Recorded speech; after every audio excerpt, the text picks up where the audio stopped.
প্রিয় দর্শক, আপনাদেরকে স্বাগত জানাচ্ছি light of Islam by Sami চ্যানেলে।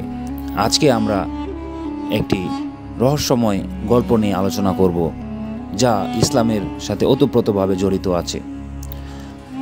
আমাদের একজন নবী হযরত মুসা আলাইহিস সালাম তার জীবনের ছোট্ট একটি পরিস্থিতি নিয়ে আজকে আমরা এই ভিডিওতে আলোচনা করব।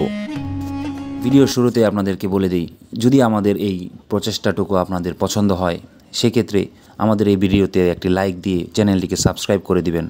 তো চলুন সেই রহস্যময় গল্পটি আমরা শুরু করি। চুপচাপ ছিল চারিদিক, নীলনদ যেন সেই রাতে থমকে গিয়েছিল। মিশরের রাজপ্রাসাদে তখন আতঙ্ক, অজানা কোনো ভবিষ্যতের ভয় ঘিরে ধরেছে রাজা ফেরাউনের মনকে। রাজপুরোহিতরা জানায় একটি শিশু জন্মাবে, যে ধ্বংস করে দেবে ফেরাউনের সাম্রাজ্য।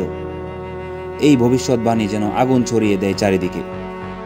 রাজাদেশ হয় যে শিশুকন্যা জন্মাবে তাকে বাঁচতে দেওয়া হবে, কিন্তু যদি ছেলে জন্ম হয় হত্যা করো সঙ্গে সঙ্গে।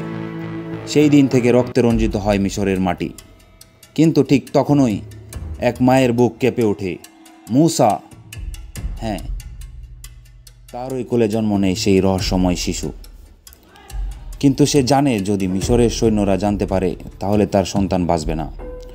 আল্লাহ তখন ওহী পাঠালেন, সেই মায়ের হৃদয়ে তাকে দুধ পান করাও, আর যখন ভয় পাবে তখন তাকে নদীতে ফেলে দাও। চিন্তা করো না, আমি তাকে ফিরিয়ে দেব এবং তাকে নবী করব।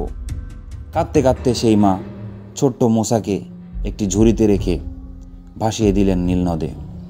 কিন্তু সবচেয়ে চমকপ্রদ ব্যাপার কি জানো? সেই ঝুড়ি ভেসে গিয়ে থামে ঠিক ফেরাউনের প্রাসাদের সামনেই।